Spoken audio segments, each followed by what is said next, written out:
내가 들으니 성전에서 큰 음성이 나서 일곱 천사에게 말하되 너희는 가서 하나님의 진노의 일곱 대접을 땅에 쏟으라 하더라.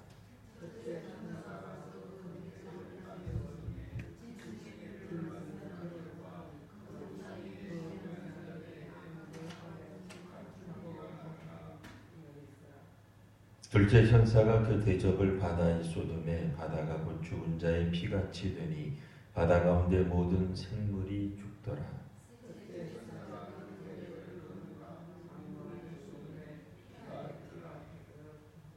내가 들으니 물을 차지한 천사가 이르되 전에도 계셨고 지금도 계신 거룩하신 이여 이렇게 심판하시니 의로우시도다.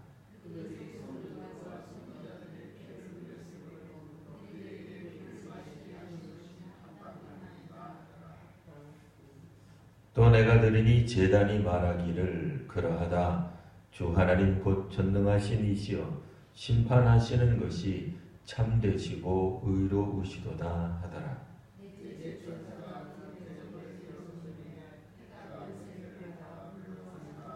네, 같이 읽겠습니다.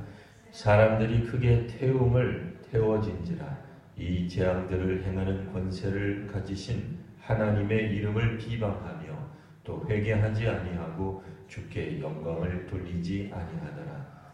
아멘. 요한계시록을 쭉 읽어왔더라도 16장쯤 되면 이게 도대체 무슨 말인가 하는 생각이 들 수도 있습니다. 우리나라에 그 유명한 이단이 이제 두 그룹이 있습니다. 옛날에는 이제 뭐 전도관 그리고 이제 통일교 이렇게 있었다 그러면 여전히 지금도 이단들이긴 합니다만 요즘은 이제 하나님의 교회 혹은 이제 신천지 이들이 또 이렇게 또 이름을 또 많이 날리고 있습니다. 뭐 어쨌든 뭐 타교단 혹은 이제 뭐 우리가 뭐 타종교 혹은 이단에 대해서는 우리가 잘 알지 못하니 뭐라고 말할 수는 없겠으나 예나 지금이나 이 계시록을 조금 이상하게 뭐 혹은 영적으로 해석한다라고 하면서 왕왕 이단이 되는 경우를 우리가 보게 됩니다. 수많은 기독교 역사 가운데 나타났던 이단들, 그 이단들의 특징 중에 하나가 다는 그런 건 아닙니다만 상당히 요한계시록을 잘못 해석해서 억지로 풀어서 이렇게 이단이 되는 경우가 왕왕 있습니다. 그러다 보니 이제 기성 우리 그 정통 교회에서 요한계시록을 또 잘 얘기를 안 해요. 안 하다 보니까 또 이제 이단들이 이야기를 하면 또 사실 또 다박이고 좀 어려운 또 그런 측면들이 없지 않아 있습니다. 여하튼 이번 근 한 달여 동안 우리가 요한계시록을 보고 있습니다. 우리 성도님들은 요한계시록에 대해서 뭐 지나치게 두려워하는 마음을 갖지는 마시고 모든 성경이 다 하나님 말씀이기 때문에 실상은 다 두려운 거죠. 다 경외해야 되는 말씀입니다. 어떤 구절만 더 어렵고 해석하기 힘들고가 아니고 모든 성경이 사실은 다 해석하기 어렵고 힘들고 또 우리가 실천하기에 버거운 그런 말씀이 될 겁니다. 그러나 적어도 구약은 2000년보다 훨씬 더 오래전 신약 같으면 적어도 한 2000년 정도의 시간적인 간격이 있습니다. 그래서 그 간격을 메꾸는 일이 간단치는 않겠지만 그래도 유대인들이 최초로 만일 성경을 읽었다라고 한다면 유대인들은 어떤 느낌으로 읽었겠는가를 잘 살펴보시면 적어도 오늘 우리가 이해하는 것 같이 이단으로는 안 갈 것 같습니다. 자, 여튼 이제 일곱 대접에 관한 얘기가 나옵니다. 이미 읽어보신 바와 같이 나팔 심판도 있었죠. 또 대접 심판도 있습니다. 심판은 아니지만 인을 떼는 일이 먼저 있었죠. 그리고 이제 나팔 심판, 대접 심판, 이제 나팔을 불자 어떤 일이 벌어지고 또 대접이 쏟아지자 어떤 일이 벌어지는데 이 심판의 내용이 한 번 더 반복된다라는 생각을 갖게 됩니다. 똑같은 건 아닌데 거의 유사하게 흡사하게 다시 한번 강조되면서 하나님의 심판이 이제 본격적으로 시작됨을 말씀하고 있습니다. 16절 1절 보시면 성전에서 큰 음성이 납니다. 이 성전은 이 땅의 성전이 아닙니다. 하늘에 있는 성전입니다. 뭐 장막 성전 같은 경우도 오늘날 우리 한국에 있는 이단들 뭐 자꾸 얘기하는데 성경 본문에서는 어쨌든 하늘에 있는 성전을 장막 성전이라고 불렀죠. 이 땅에 있지 않습니다. 뭐 여하튼 7 천사에게 말을 합니다. 너희는 가서 하나님의 진노의 7 대접을 땅에 쏟아라. 그러니까 7 문자 그대로 하나에서부터 7이라고도 보실 수 있지만 완전수라고 읽으면 절대적인 완전한 이제 그런 대접 혹은 진노 이렇게 이제 되는 겁니다. 그러니까 뭐 둘도 아니요, 셋도 아니요, 완벽한, 완전한, 꽉 찬 뭐 그런 이제 숫자로 이해하시면 되겠고요. 땅에 쏟으라라고 이야기함으로써 하나님이 뭐 문자 그대로 하늘에만 계시는 건 아니죠. 하나님이 이 뭐 우리가 이제 보통 이야기할 때는 우주 만물 가운데 이제 충만에 계신다라고 이야기하지만 또한 이제 유대인식의 표현, 고대인의 표현으로 빌리자면 하나님은 하늘에, 사람은 땅에 이렇게 있습니다.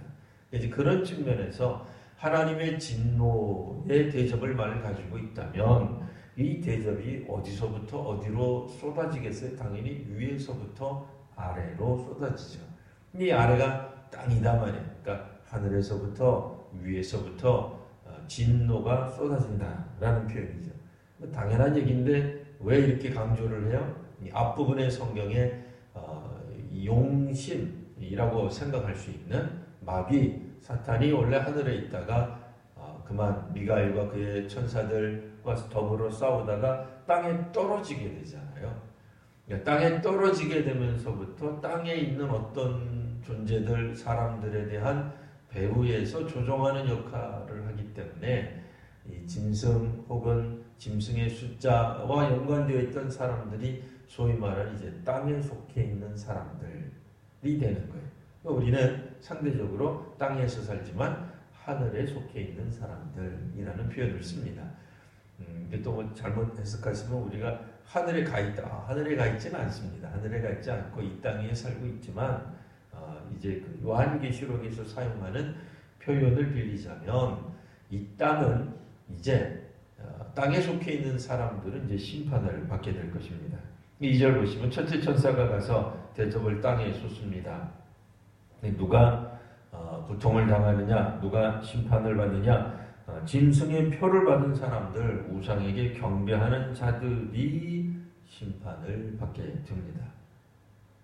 그러니까 우리는 이제 하나님의 심판이 아니고 믿지 않는 혹은 악한 영들의 사주를 받는 사람들로 하여금 이제 고난을 당하게 되어 있겠죠. 이제 그 고난의 끝에서 마지막 심판이 이루어지게 될 때 독한 종기가 납니다. 뭐 종기 그러면 벌써 우리가 이 성경 안에서는 출애굽기 상황에서 나타나는 어떤 종기 이제 이런 걸 떠올릴 수가 있습니다. 요한계시록이지만 이게 분명 신약 성경 가운데서도 맨 끝에 위치하고 있지만 구약 성경에서도 맨 앞쪽은 아닙니다만 거의 앞에 있는 출애굽기에 나와 있는 이 출애굽 상황에서 일어났던 10가지 재앙이 마치 마지막 순간에도 혹은 이제 마지막 성경으로 알려져 있는 요한계시록에도 그대로 인용되어서 비유적으로 사용이 되고 있는 겁니다. 여기서 이제 중요한 것은 종기가 나는 것, 이거 뭐 굉장히 고통스러운 거죠. 현대적 의미로 말하면 뭐 피부병, 뭐 경우에 따라서는 뭐 바깥으로 드러났기 때문에 피부병, 뭐 안에서 나면 암세포가 되겠죠. 뭐가 되든지 간에 의학서적은 아니니까 중요한 건 뭐예요? 누가 이런 일을 당하느냐, 이게 중요한 겁니다. 땅에 쏟을 때 땅에서 그 고통을 당하는 사람은 짐승의 표를 받은 사람이다. 짐승의 표 666이라고 나와 있죠. 하나님보다 거룩한 숫자보다 하나씩 모자란 숫자. 그들도 용신이에요. 신이에요. 그 신은 곧 하나님이라는 뜻이죠. 바알도 신이라는 뜻이에요. 바알. 그래서 바알세불 뭐 등등 이렇게 바알자 들어가잖아요. 물론 이제 그 가나안의 신명이기도 합니다만 그들 언어로는 우리식으로 번역하자면 신 혹은 하나님 이렇게 이제 번역할 수 있는 겁니다. 그러니까 용이 나타났지만 결국 그 용도 요한계시록에 나타나는 용도 용신이 되는 거죠. 그래서 이 짐승이 이제 마치 하나님처럼 거룩한 모습으로 등장하기도 하고 권세를 가지고 또 여러 만국으로부터 경배를 받지만 우리 하나님이 경배받으시는 것처럼 흡사하게 하지만 실제로는 하나가 모자란 한 수가 모자란 육이다 그 얘기예요. 그리고 그 용신을 돕는 짐승들도 때로는 어린 양과 같은 모습으로 나타나지만 그러니까 그리스도 같은 모습으로 나타나지만 실제로는 아니다 그랬습니다. 심지어는 그들도 죽었다가 되살아나는 듯한 그런 모습 기적도 보여주고 하늘에서 불이 내려오는 것 같은 기적을 보여주기도 합니다. 오늘날 우리식으로 말하면 하늘문이 열려서 하늘에 있는 어떤 천상에 있는 어떤 존재들이 혹은 천사가 혹은 하나님이 응답하는 것 같은 기적의 현장들도 교회만 있는 게 아니고 이단들도 타종교회도 심지어는 믿지 않는 세계에서도 얼마든지 일어날 수 있다라는 거 우리가 기억하고 계셔야 됩니다. 우리가 생각할 때는 귀신 쫓는 것, 우리만 쫓는 것 그렇지 않습니다. 좀 궁금하신 분들은 꼭 그런 건 아닙니다만 어딜 가야 된다고 미아리국에 가시면 된다 그랬어요. 미아리국에 가시면 이게 그렇게 처녀 귀신이 들어왔다는 둥, 애기 귀신이 왔다는 둥, 점을 보고 신을 부르고 등등 하는 등등하는 존재들도 고대로부터 이 한반도에서 귀신을 쫓아내던 샤먼, 그러니까 이제 영내 무당들이 있어왔단 말이에요. 그들이 무당을 쫓는 것이 가짜냐? 저는 진짜라고 봐요. 그러면 진짜니까 믿어야 되느냐? 그건 또 다른 얘기예요. 귀신을 쫓아낸다 하더라도 문자 그대로 그들은 그들의 세계의 영향력을 더욱더 확장시켜 나가는 거죠. 결코 귀신을 쫓아냈다고 해서 그들이 하나님께로 돌아오고 천지를 지으신 하나님께로 돌아오지 않습니다. 오히려 귀신들 가운데 가장 센 귀신을 신으로 받는 것, 그걸 이제 중요하게 생각하죠. 여튼 이런 일들을 통해서 병이 고쳐진다든지, 때로는 거의 죽은 자가 이거는 우리가 볼 때는 나사로나 예수님에게서나 나타났던 놀라운 일들이 타종교나 이방종교나 이단들 가운데서 나타남으로 사람들로 하여금 미혹하게 하는 일이 더욱더 창궐한다 그 얘기예요. 게다가 그런 것들이 국가 권력과 더불어 결탁되어서 나타날 때는 소위 말하는 오늘날 국민, 백성들로서는 국가가 반드시 있어야 돼요. 우리도 일제치하를 겪어왔고 6.25 잠깐이긴 합니다만 나라가 국군이 완전히 휘청거렸던 때가 있었어요. 그 이전 건 우리가 잘 모르겠고요. 그렇죠? 적어도 그러니까 우리가 일제치하나 6.25 같은 것에 대한 어떤 경험들 혹은 그런 이야기들이 우리들 가운데는 여전히 많이 있다면 이랬을 때 우리가 나라가 없는 민족, 나라를 빼앗긴 민족 혹은 나라가 없어질 수도 있다는 그런 위기를 겪었을 때 나라가 얼마나 중요하냐 말이에요. 실제로 나라를 가지고 나라가 갖는 특징이 뭐예요? 백성들을 다스리는 것, 보호하는 것. 사람들이 나라를 중심으로 하나가 될 수밖에 없죠. 한 마음이 되는 겁니다. 그 어느 때보다도 나라가 하는 것이라는 생각이 들면 특히 우리나라 같은 경우에는 이제 정치보다는 스포츠 쪽으로 나라가 하나다라는 생각을 해요. 그래서 프로야구가 될 때는 지역으로 도시별로 다 하나네. 근데 이제 월드컵을 한다든지 올림픽을 한다든지 그러면 갑자기 하나가 돼요. 하나가 될 수 있는 이유는 뭐예요? 소위 말하는 지역, 학연, 혈연을 뛰어넘는 어떤 거대한 담론이 형성되기 때문에 그래요. 사탄이 그런 것들을 내버려 둘 이유가 없죠. 물론 이제 이걸 제가 만들어낸 말이 아니라 성경에 특별히 요한계시록에 그런 순서로 설명이 되어 있습니다. 그러니 이 용신 혹은 짐승과 같은 것들이 국가 권력, 공 권력 혹은 위에서 어떤 다스리는 사람들 배후에서 역사하게 될 때에 국민들은 당연히 그것의 마음을 뺏기기 쉽다. 그런 얘기가 되는 겁니다. 그래서 2절에서 보면 첫 번째 천사가 나타나는 첫 번째 천사가 심판하는 건 뭐냐? 우상을 섬기는 사람들에 대한 심판이 있는 겁니다. 그 우상 다른 것이 아니라 꼭 뭐 타종교를 의미한다기보다는 넓은 의미에서 하나님 이외에 다른 것을 섬기는 자들이 되는 거예요. 심지어는 그 뭐 말도 안 되는 얘기입니다만 뭐 종교 지도자를 우리가 따른다. 그래도 안 되는 거예요. 뭐 교회라고 하는 예배당 건물을 따라간다. 그것도 곤란한 얘기예요. 뭐 우리 교단을 우리가 물론 이제 교단 안에서 믿어야 되기는 합니다만 교단이 곧 우리에게 우상이 되어서는 안 되는 거죠. 자, 3절 보시면 둘째 천사가 또 그 대접을 바다에 쏟습니다. 그러자 바다가 죽은 자의 피같이 되고 바다 가운데 있는 모든 생물이 죽습니다. 이상하다. 첫 번째는 분명히 우상 숭배하는 사람들이 심판받는다 그랬는데 그들이 종기가 난다 그랬는데 3절에 보니까 바다 가운데 있는 생물이 죽는다.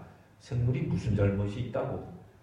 그렇게 좀 이상하죠? 이상해야 맞습니다. 이상하다고 느끼셔야 성경을 잘 읽는 겁니다. 갑자기 해양 동물들이 갑자기 죽는다. 그렇게 읽지 마시고 해양과 관계되어 있는 어떤 사람들이 심판받는다라고 생각을 하시면 됩니다. 물론 하나님의 심판이 전 우주적으로 펼쳐지는 것은 사실이지만 기본적으로는 우리가 누구에다가 초점을 맞춰야 돼요? 용신 혹은 짐승의 표를 받은 우상 숭배하는 하나님 믿지 않는 하나님을 비방하는 사람들에게 우리가 관심을 가지고 있는 거죠. 그런 측면에서 볼 때 바다 가운데 있는 모든 생물이 뭐겠느냐? 바다를 통해서 해상 무역을 하던 나라들 제국들이 심판을 받을 것이다. 성경 시대에는 당연히 이거는 로마를 뜻하는 겁니다. 좀 더 거슬러 올라가면 뭐 바벨론 같은 나라들 물론 이제 2000년 전에는 바벨론이 없었어요. 바벨론은 완전히 멸망해서 그때 당시 지금도 마찬가지입니다만 지구상이 없습니다. 그럼에도 이제 왜 요한계시록으로 읽다가 보면 바벨론에 대한 이런 비유 표현이 나온단 말이죠. 그러니까 왜 나오겠느냐? 바벨론도 그랬고 지금 이 성경 시대의 배경이 되는 로마도 그렇고 상당한 해상 무역을 통해서 그들의 이제 부를 축적하는 일들이 있었습니다. 뭐 오늘 우리도 마찬가지죠. 내수 시장도 중요하지만 우리도 수출해야 됩니다. 뭐 수출일 자체가 나쁜 건 아니죠. 특히 우리 같이 삼면이 바다인 이 나라 입장에서 보면 당연히 우리는 해외 수출은 곧 해상 뭐 물론 이제 비행기로도 지금은 갑니다만 기본적으로 이제 해상 무역을 한다라고 생각을 하는 겁니다. 그 당시에 강대국 혹은 제국을 이룬 사람들, 이때 당시 이제 로마 제국을 뜻하는 것이었습니다. 그러니 악한 세력들 가운데서 로마 제국도 제국주의도 물론 이게 뭐 정부가 무조건 무너진다, 정부는 나쁘다 그런 뜻이라기보다는 로마 정부가 가졌던 그 악함, 하나님 숭배 외에 하나님을 경배하지 않고 우상을 숭배하게 만든 어떤 그런 문화 정치 체제를 말을 하고요. 4절 셋째 천사 그 대접을 강과 물 그 눈에 쏟음에 피가 됩니다. 뭐 강은 어떤 측면에서 보면 바다에 대한 이제 그런 심판의 연장선이다라고 말을 할 수가 있겠습니다.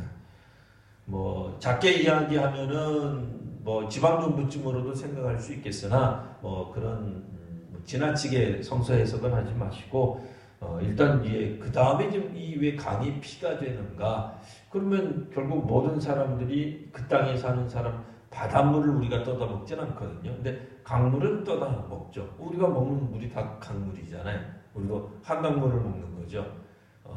뭐 지하수를 옛날에 먹기도 했겠습니다만 뭐 기본적으로 강물은 그 국민들, 백성들, 거기에 사는 사람들을 의미하는 게 있고요. 바다는 어떤 로마가 바닷물을 넘어 해상 무역을 해서 전 세계에 무역하는 어떤 그런 측면이라고 볼 수 있겠습니다. 자, 5절 보시면 자, 물을 차지한 천사가 말을 합니다. 천사도 물을 차지한, 물을 담당하는, 물을 다스리는 천사가 말을 하기를, 고대 유대에서는 그런 생각들이 있었어요. 그러니까 오늘 우리는 그렇게 생각 잘 안 합니다만, 뭐 물을 담당하는 천사가 있을 법도 하죠. 뭐 하늘을 관장하는, 하늘을 지키는 뭐 그런 천사가 있는 것처럼 이 땅에 있는 물들을 뭐 차지했다고 듣고 좀 이상합니다만, 차지한다기보다는 물을 다스리는 그런 의미입니다. 물을 지배하는 그런 천사가 말을 하기를, 자, 하나님은 심판하시는 분이시다. 하나님의 심판은 의로우시다. 그 얘기를 하는 거예요. 하나님 심판이 뭐예요? 강물이 피로 바뀐 걸 말을 하는 거죠.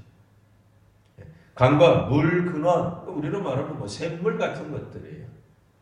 우리도 왜 산에서 쏟아져 내려오니까 산에서 내려오는 물줄기들이 다 모여가지고 시내가 되고, 시내가 천이 되고, 천이 또 나중에 강물이 되어서 바다로 흘러가는 것처럼, 물론 이제 바닷물은 먹지 않고요.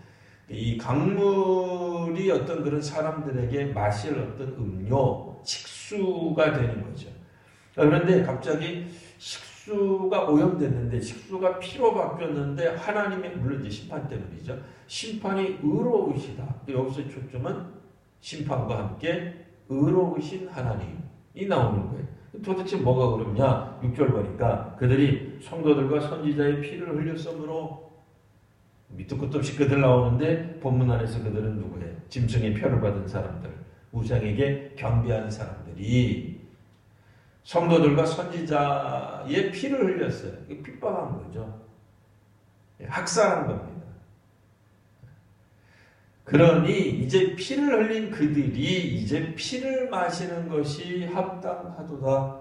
사실 피를 마실 수 없습니다. 피는 음료가 될 수 없죠. 굉장히 고통스러운 일이 될 겁니다.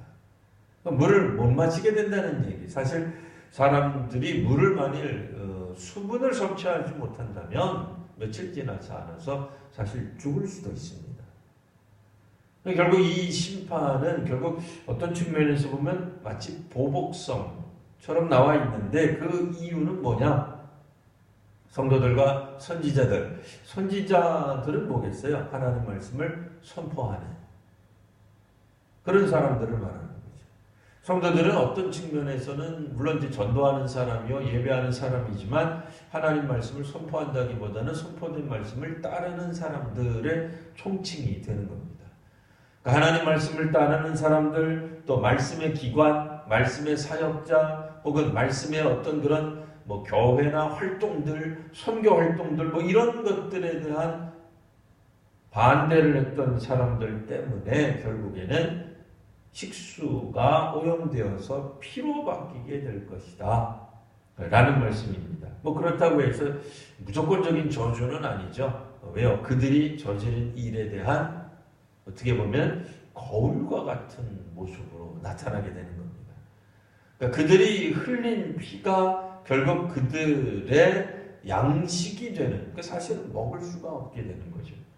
그러니까 죄를 사실은 짓게 되면 죄를 사실 먹기가 힘듭니다.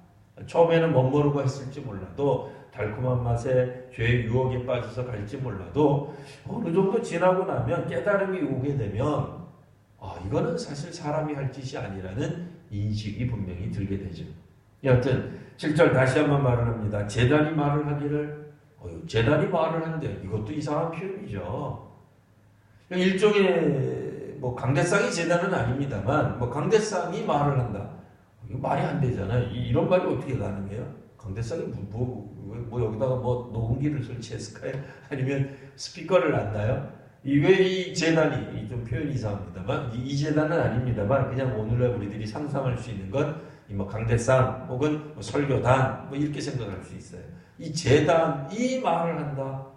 재단은, 하늘나라에 있는 이 재단을 말해요. 여기 지상의 재단이 아니라, 하늘나라에 있는 재단 밑에 사실은 뭐가 있었어요? 순교당한 성도들이 있었습니다.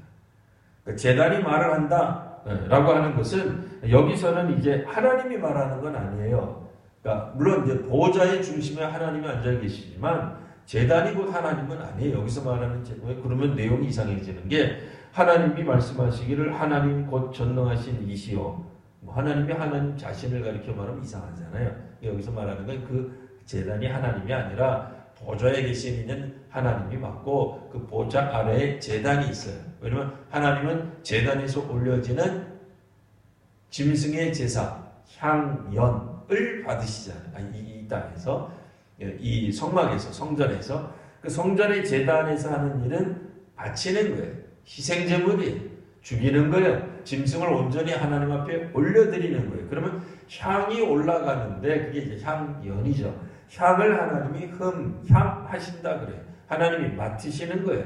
하나님 배가 고파서 맡으시는 게 아니고 그 향은 성도들의 기도다라고 되어 있어요.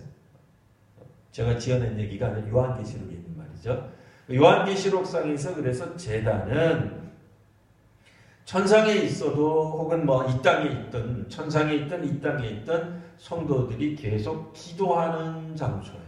그리고 그 기도의 내용인 거예요. 그러니까 결국 여기서 제단이 말을 했다, 기도가 말했다, 그것도 이상하죠. 그러니까 성도들이 말을 한 거예요. 순교당한 성도들, 하나님 말씀에 실천하여 살아갔던 사람들, 지금은 하나님 보좌 근처에 있는 사람들이 계속 이야기를 하기를 뭐라고요? 하나님 이런 심판하는 것 참되고 의로우신 심판입니다. 이들은 예전에 피를 흘렸던 순교당했던 사람들이죠. 그러니 교회를 핍박하고 믿음의 사람들을 방해하던 어떤 그런 존재들에 대해 하나님이 그들이 한 행위 그대로 갚아주시는 것 참되고 의로우십니다 라는 얘기를 한다는 거예요. 자, 8절 네 번째 천사는 대접을 해에다가 쏟습니다. 그러니까 해가 갑자기 권세를 받죠. 해가 갑자기 돌변하는 거예요. 해도 놀라운 거죠. 해도 사실은 지구로부터 엄청나게 멀리 떨어져 있지만 그거 해가 한번 비추게 되면은 또 농작물도 살아가고 사람들도 살아가고 그 에너지가 보통 말을 할 수가 없는 거죠. 그러다가도 40도, 50도가 되면 사람들 그 밑에서 정상적으로 살아갈 수 없을 만한 강력한 에너지를, 능력을 가지고 있는, 해가 능력이라니까 좀 표현이 그렇습니다만, 있는데 해가 아예 또 권세를 더 받아요. 그래서 불로 사람들을 태워버립니다. 이게 우리식으로 말하면 밖에 나가면은 화상당하는 거죠. 죽는 거예요. 좀 이상한 표현입니다만, 영화에만 나타나는 거긴 합니다만, 흡혈귀들이 낮에 햇빛을 받으면, 아침에 햇빛을 받으면 확 불타오르는 것처럼 사라지잖아요. 어떤 사람들은 이게 오존층이 파괴가 되어서 그렇게까지는 안 읽으셔도 될 것 같고요. 그냥 문자 그대로 태우는 거예요. 이런 일들이 그럼 왜 나타나는가에 대해서는 이미 설명을 했고요. 자, 이런 현상이 나타나는데도 중요한 것 9절. 자, 이 재앙들을 행하는 권세를 가지신 하나님의 이름을 비방하는 사람들에게 이런 현상이 나타난다 그 얘기예요. 또 두 번째는 회개하지 아니하고 주께 영광을 돌리지 않더라 하는 말이 나옵니다. 그러니까 이 심판이 보통 7개가 계속 이제 나뉘어져 있잖아요. 그 대접도 7개, 그 이전에 나팔도 7개. 근데 이제 이 7번째 나타나는 이제 그 어떤 것들 혹은 이 대접 심판, 대접은 이제 사실 거의 한꺼번에 쏟아져 가는 것 같은 느낌이긴 합니다만, 이 마지막에 일어나는 이 7 대접의 심판의 특징은 그 이전에 있었던 나팔 심판하고 확실히 다른 점이 있습니다. 그 다른 점은 다름이 아니라 나팔 심판 때는 그래도 한 박자 쉬고 들어가요. 이를테면은 그 심판이 벌어졌을 때 온 인류 혹은 우주에 얼마가 재앙을 임하죠? 3분의 1. 안 외우셔도 돼요. 그냥 대충 기억만 하시면 돼요. 3분의 1만 심판을 받아요. 그 얘기는 뭐예요? 3분의 2가 아직 남아있다. 또 요한계시록에 따르면 나팔 심판이 일어날 때 어떤 사람들은 하나님께 돌아오기도 해요. 그런 일이 있어요. 그런데 오늘 성경에 나오는 이 대접 심판은 그런 게 없어요. 문자 그대로 최후의 심판이 본격적으로 일어나는 것을 말합니다. 하나님이 그 시간에 있습니다. 시간, 때라고 하는 게 있습니다. 이제 요한계시록에는 한때, 두때, 반때라고 해서 아예 때라고 하는 단어가 아예 나와버리죠. 3년 반이기도 합니다만 그게 사실은 모호하죠. 한때, 두때, 반때. 다 합치면 3년 반인데 이게 그냥 산술적으로 3년 반인 거냐? 아니죠. 우리는 어떻게 해석을 해요? 이 한때, 두때, 반때가 두 가지 의미가 있어요. 첫 번째는 심판의 때예요. 환란이 일어나고 재앙이 일어나기도 해요. 두 번째는 하나님이 우리를 보호하시는 믿음의 사람들이 또 하나님으로부터 인도함을 받고 보호를 받는 시기가 한때, 두때, 반때이기도 한 거예요. 근데 이건 뭐예요? 어떤 사람들에게 있어서는 재앙으로 나타나기도 하지만 한편으로는 보호받는 측면도 있다 그 얘기예요.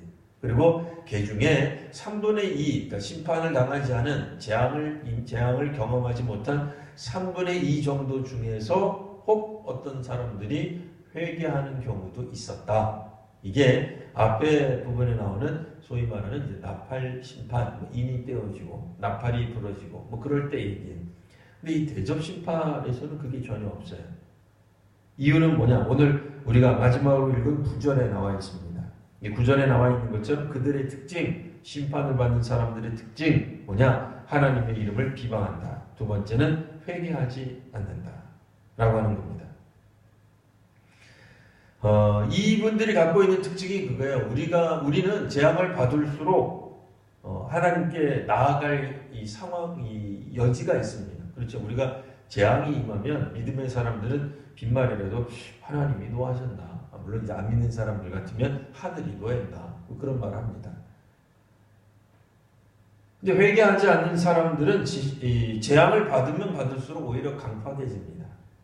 우리가 생각하면 똑같은 재앙이 일어난다.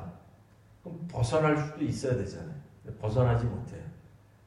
똑같은 일 혹은 유사한 일 혹은 그 이전보다도 더 심각해지면 이게 하나님이 지금 우리에게 뭔가 말씀하시는 거 아닌가 이렇게 생각하면 좋은데 그렇게 생각하지 않고 더 강박해지는 사람이 있어요. 이를테면 이런 거죠. 내가 한 번 참아줬는데, 내가 두 번 참아줬는데, 세 번 참아줬는데 계속 그러네. 나는 이제 못 참아. 그리고 막 화를 낼 수 있죠. 그분은 그 어떤 도전 혹은 외부로부터의 어떤 충격으로부터 벗어나지 못하는 거예요. 오히려 왜 계속 이런 일들이 나한테 벌어지지? 왜 이런 재수없는, 왜 이런 쓸데없는, 이런 재앙이, 왜 나한테 하나님이 복을 안 주시고 왜 나에게 이게 있어야 되는데 흉이 오는가? 나에게 복이 있어야 되는데 왜 화가 임하는가? 한 번 그러고 두 번 그러고 계속 그러네. 그리고는 못 참는 경우가 있어요. 강박해지는 거예요. 대표적으로 구약 성경에서는 출애굽 상황에서는 바로가 그런 현상이 있었죠.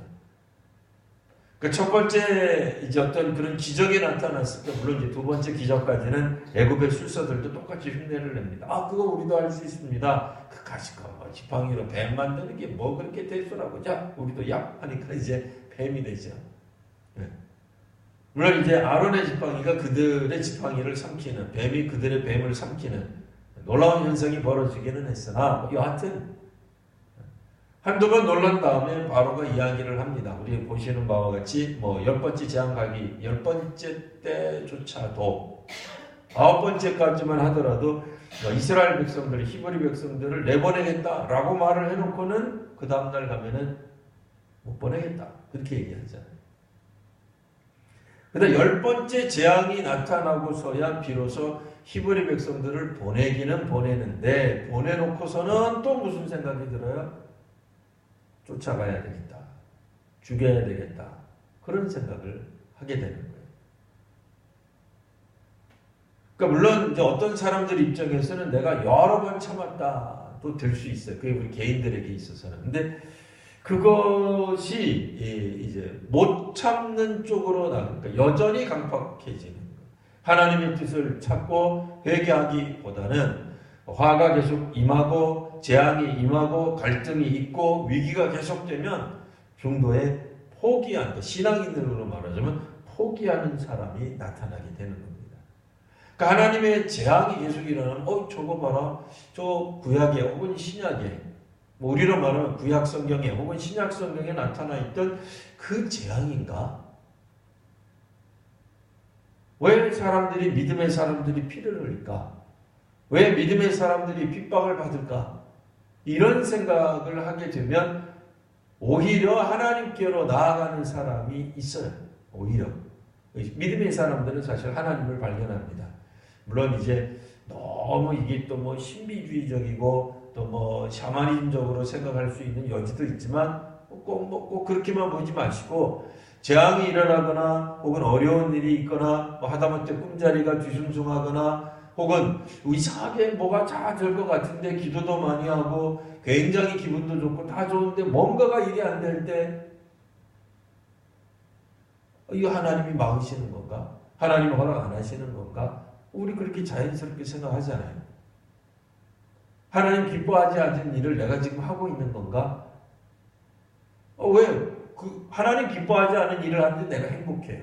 막 성령이 충만해가지고 막 희죽희죽 웃으면 그거 이상하잖아요. 그렇게 안 돼요. 분명히 신체도 멀쩡해요. 내 신체 리듬도 좋아요. 스트레스 지수도 별로 없어. 그런데 일이 안 돼. 기도도 잘했어요. 그런데 일이 안 돼. 물론 이제 기도 중에 막히는 경우도 있으나 뭐든지 다 잘 됐다 이거예요. 집회도 잘 됐고 뭐 성도들도 많고 뭐 우리로 말하면 사업도 잘 되고 자녀들도 잘 되는데 이상하게 어떤 특징들 어떤 이상한 어떤 것들이 자꾸 안 되는 것들이 벌어지고 내 마음이 상하고 뒤틀리고 갑자기 기분이 나빠지고 뭐 기력이 막 상실되고 그런 뭐 사람들마다 다 다르겠습니다만 그런 일이 벌어지면 보통 신앙인은 어떻게 생각한다고요? 하나님이 기뻐하지 않으신가? 이런 생각한단 말이에요. 근데 이 마음이 강팍해진 사람들은 하나님이 아무리 진노를 재앙을 내려도 그들의 마음을 바꾸지 않습니다. 회개하지 않습니다. 그들의 마음을 그대로 가지고 가는 거예요. 하나님 비방하는 거예요. 그리고 오늘 성경에 따르면 회개하지 아니하고 주께 영광을 돌리지 않는 겁니다. 사실 하나님이 우리 길을 막으신다라고 그럴 때 우리를 그냥 단순히 고통스럽게 하고 갈등하게 하고 뭐 밤잠을 못 이루게 하고 뭐 꿈자리를 그러지 않잖아요. 사실 그럼에도 여전히 우리는 하나님을 찬송할 수 있게 돼요. 하나님께 나아가요. 하나님께 영광을 돌리는데 큰 지장이 없습니다. 좀 표현이 이상하지만 믿음으로 승리하는 사람들, 인내하는 사람들은 뭐 꼭 좋은 예는 아닙니다만 뭐 대학을 시험을 봤는데 떨어졌다. 그렇다고 자포자기하지 않아요. 하나님이 뭐 내 길을 막으시는가 봐. 나는 뭐 대학 가지 말라는가 봐. 이렇게 생각하지 않아요. 그래도 하나님께 감사할 수 있어요. 감사하는 마음이 나온단 말이에요.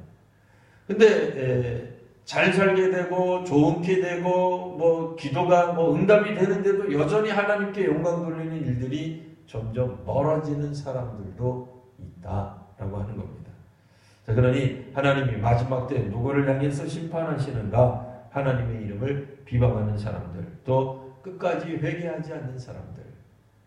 여섯 번째 그 심판들을 통하여서 이제 하나님은 마지막 때까지도 회개하지 않는 사람들을 향해 심판하신다라고 이야기를 함으로써 혹시라도 믿지 않는 사람들이 성경을 읽으면 안 믿는 분들이 성경 읽을 일이 거의 없겠습니다만 읽으면 이 기독교의 신은 되게 이상하다. 왜 마지막에 다 이렇게 심판을 한다 그러나 뭐 지하철 타도 뭐 서울역 앞에 가도 예수전당 불신족 왜 저런 슬로건으로 전도를 할까? 뭐 이런 생각이 들 수 있습니다. 그러나 기본적으로 아무리 해도 되지 않는 사람들이 있다. 그러니까 그들에 대한 심판이다. 라고 생각을 하신다면 뭐 우리 세상에서도 법을 그렇게 적용하잖아요. 아무리 해도 안 될 때는 뭐 세상에서 뭐 징역을 내릴 수도 있고 어떤 형을 가하는 거죠. 그런 것처럼 오늘 하나님의 말씀에 따라 이 역사의 심판이 오게 될 것입니다. 작게는 개인의 종말을 우리가 경험할 수 있습니다. 개인적 죽음이 되겠죠. 그러나 이 개인적 죽음은 결코 심판이 아닙니다. 그걸 심판으로 생각하실 필요 없죠. 그리스도인들은 하나님의 돌보심 가운데로 나아가게 될 것입니다.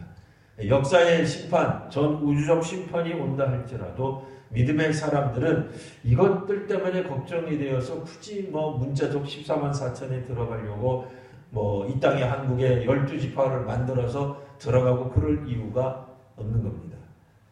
상징적인 표현이고 은유적인 표현이니 우리가 기본적으로 하나님을 끝까지 잘 믿으시고 또 순종하며 살아가신다면 우리 주님이 말씀하시는 은혜 가운데 또 동행하심 가운데 하나님이 우리에게 주시는 위로를 경험하실 수 있으실 것입니다. 오늘 이 시간 우리 함께 기도할 때 하나님 오늘 저희가 온전히 하나님 앞에서 기도하는 사람들 되게 하여 주옵소서. 이 시간 함께 같이 기도하려고 합니다. 성도들과 선지자들의 피를 흘린 그러나 그들이 다들 어딜 가 있느냐? 하나님 보좌 아래에 있는 제단에 있는 거예요. 제단은 하나님께 헌신하는 곳입니다. 헌물을 드리는 곳입니다. 나를 온전히 드리는 곳입니다. 땅에서나 천국에서나 지상에서나 천상에서나 하나님께 온전히 드리는 저희들이 되게 하여 주옵소서. 이 시간같이 통성으로 혹은 묵상으로 같이 기도하겠습니다. 거룩하신 주님,